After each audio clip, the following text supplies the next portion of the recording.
గురుగారు నమస్కారం అండి. శ్రీమాత్రే నమః.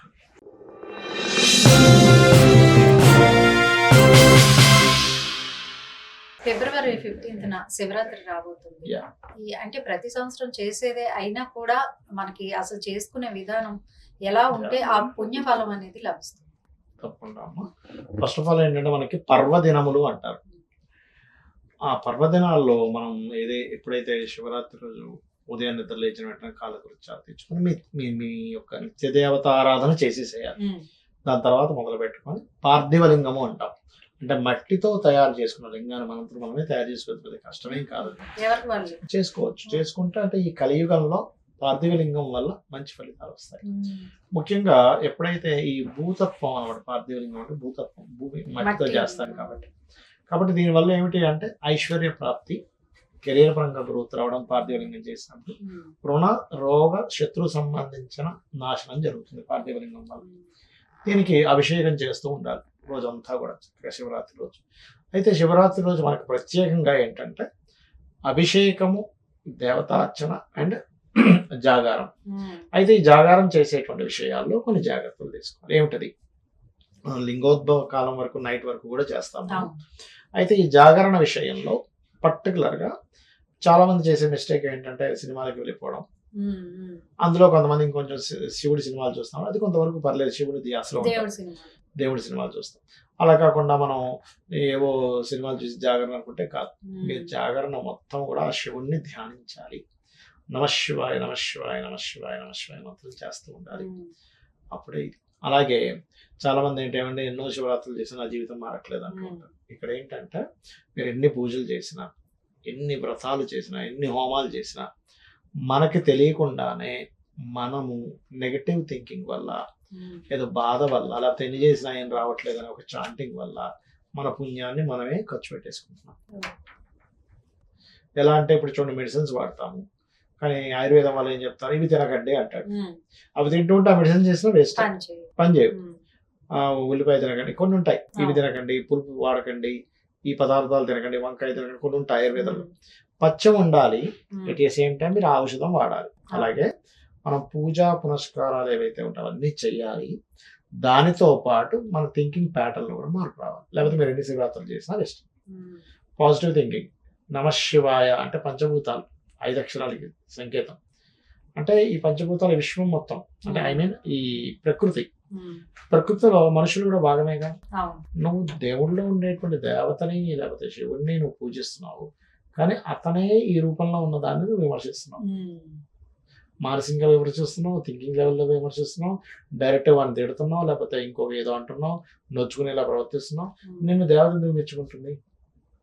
మొట్టమొదటిగా చాలా మంది ఏంటంటే ఏమండి మాంసం తినొచ్చు, తినకూడదా అంటారు. నేనేం చెప్తానంటే మీరు ఏం తింటున్నారు దేవతకి అక్కర్లేదు, మీరు ఎలా ఉంటున్నారు అనేది ముఖ్యము. ఇప్పుడు మీకు ఒక ఫ్రెండ్ ఉన్నారు, ఒక ఆవిడ ఎవరో ఉంది, ఆవిడ ఫుడ్తో మీకు సంబంధం లేదు, ఆవిడ ప్రవర్తనతో మీకు సంబంధం.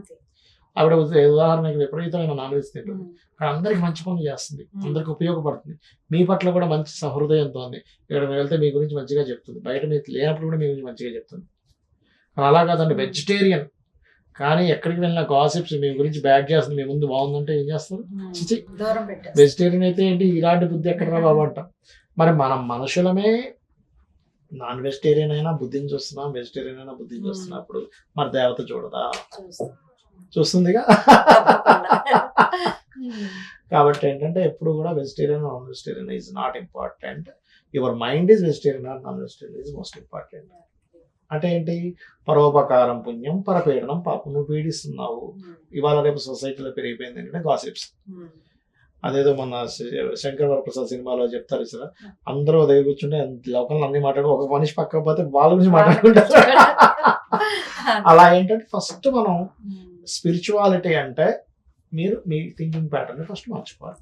లేకపోతే శివరాత్రి చేసేసేదండి నాకేమి రాలేదు అనుకుంటారు. కాదు, ఫస్ట్ ఆఫ్ ఆల్ ఏంటంటే లౌకికమైనటువంటివి ఆలోచిస్తాం మనం, అందులో తప్పు లేదు. ఫైనాన్షియల్ ఇబ్బంది ఉంది, శివుడు మనల్ని కాపాడతాడు, అపర్ణాయన మహామంత్రం చేసుకుంటాం, అప్పులు ఉంటాయి. లేకపోతే సంపత్కరి సమారూఢం, సింధురో బ్రజ సేవితాయ మంత్రం చేసుకుంటాం, ఫైనాన్షియల్ గ్రోత్, ఇట్లా చాలా ఉంటాయి. కాకపోతే ఇక్కడ ఏంటంటే మీ ప్యాటర్న్, మీ లైఫ్ ప్యాటర్న్ మారాలి. లైఫ్ ప్యాటర్న్తో మీ థింకింగ్ సంబంధంతో ఉంటుంది ఈ స్పిరిచువాలిటీ అనేది. ఏదో నేను 4 రకాల ఇవి చేసేస్తున్నాను, 4 రకాల పిండి వంటలు వండాను, 4 రకాల జ్యూసులతో అభిషేకం చేశాను అంటే దాని ఫలితం అది వస్తుంది. కానీ ఖర్చు అయిపోయేది అయిపోతుంది. పథ్యం పాటించకపోతే మెడిసిన్ ఎలా పనిచేయదో, ఆయుర్వేదంలో పథ్యంతోనే మెడిసిన్ ఎలా పనిచేస్తుందో, స్పిరిచువల్లో వీళ్ళ యొక్క థింకింగ్ ప్యాటర్న్ తోనే పుణ్యం అనేటువంటిది మీకు మంచి పనులకు ఉపయోగపడుతుంది. లేకపోతే ఇలాంటి వాటి వల్ల ఖర్చు అయిపోతూ ఉంటుంది అక్కడ. అయితే రాత్రిపూట జాగరణలో వైకుంఠపాలు ఆడతారు. ఇది వేసేటప్పుడు నమశివాయ మంత్రంతో వేస్తూ ఉంటారు. దీనివల్ల 2 రకాల లాభాలు. వైకుంఠపాలలో ఏముంటుంది, నిత్యంలు ఉంటాయి, పావులు ఉంటాయి. మన జీవితం అలాగే ఉంటుందిగా, ఎప్పుడు ఎదుగుతామో తెలియదు, ఎప్పుడు డౌన్ అయిపోతామో తెలియదు.